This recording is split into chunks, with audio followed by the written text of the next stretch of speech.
I have a very small garden, and when I moved here 5 years ago, I was very excited and I was determined that I wanted to grow some of my own food.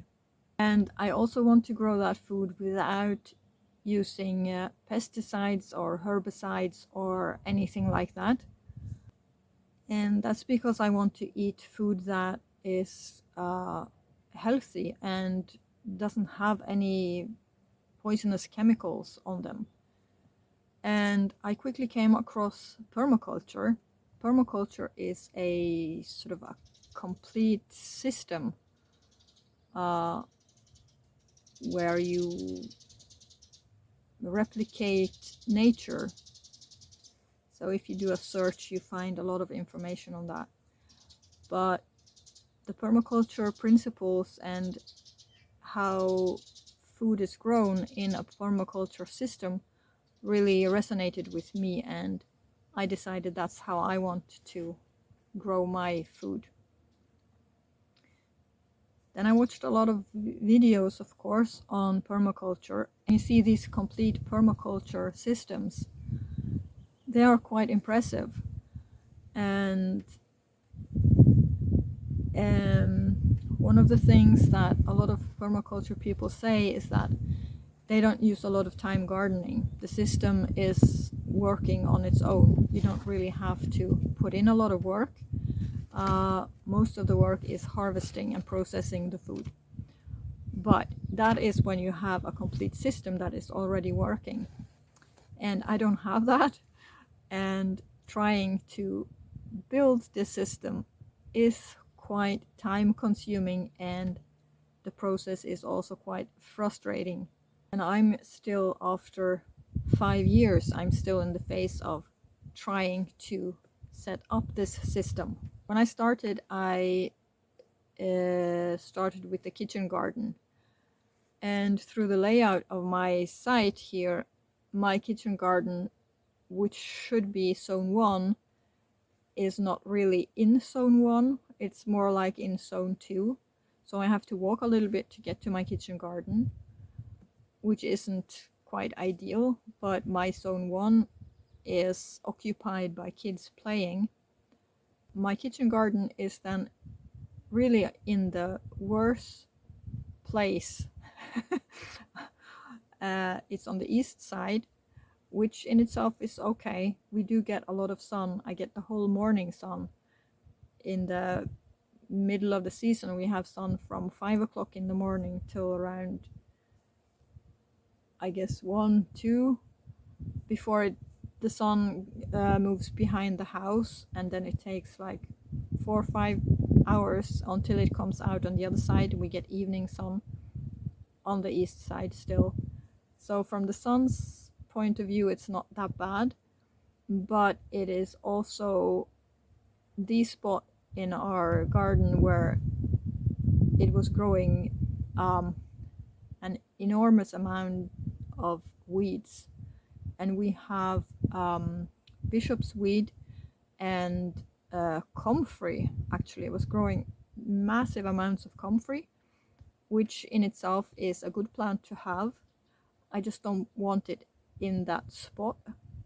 And that's maybe it's not the best place to put a kitchen garden, but it is the space available that where I can put a kitchen garden, because the rest of the garden is occupied with other stuff.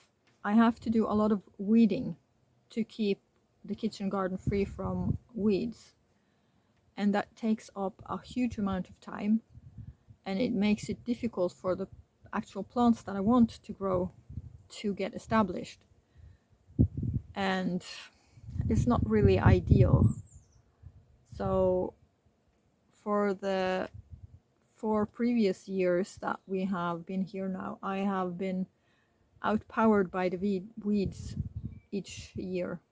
I don't get a lot of vegetables out of that plot in the end, because I don't have the time to keep weeding.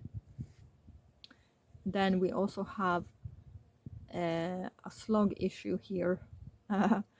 I'm in Norway, and we do get some rain and that means we have slugs. And following the permaculture principles, then the solution is in the problem. I need to get some ducks then, because ducks eat the slugs. But I have neighbors very close to my house, my plot space. The white house you see in the background here is the neighbor's house. And the tree that is behind me is on our plot, which is a cherry tree, which is brilliant. But I can't really have ducks because they make too much noise. So I'm stuck with the slugs. And we managed to put up a greenhouse, which I'm very happy about.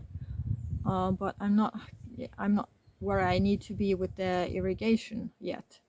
So my irrigation is all by hand. I have to water all my plants, especially the ones in the greenhouse. So we're still thinking about how to do the irrigation more automatic. And I'm also pondering on where to put the taller trees, because in a natural system you have different layers. Like you have the large trees, and then you have the trees that are under the large ones. Then you have the shrub layer with the shrub layer with like the berries, which I do have. I have berries, red currant and gooseberry, and I do have the big cherry tree, but that's the only big tree that I have here, which was here before we came, of course. But I do want to put in some more trees. I have not gotten around to it yet. I'm not 100% sure where to put them. I guess that's why I'm sort of hesitating. I don't want to put them on the wrong spot. We are also working on a parking place. We have 2 cars and only 1 garage. So we are working on building a second parking option, and that takes also part of the garden space. It makes our plot here messy. We have a lot of material lying all over the place, which is in the way of the gardening process. So this is taking much longer than what I thought it would take, and there's a lot of frustration in it. We put in a lot of work, but for the time being it's not a lot of surplus or a result of it. This year I am focusing on, or I'm trying to get more perennial plants established, which require less work from my side once they are growing. So I just have to plant them and get them past the first year. And I will also transition my kitchen garden into a more perennial type of garden, and maybe move the more annual plants into a different location in the garden. Once we get the parking place sorted, there will be some space next to the parking lot where there's just material now, which can be converted into a more to a space for growing annual crops, I think. So we'll see how that works out. Yeah. So my garden is chaotic. We have a lot of projects going on simultaneously.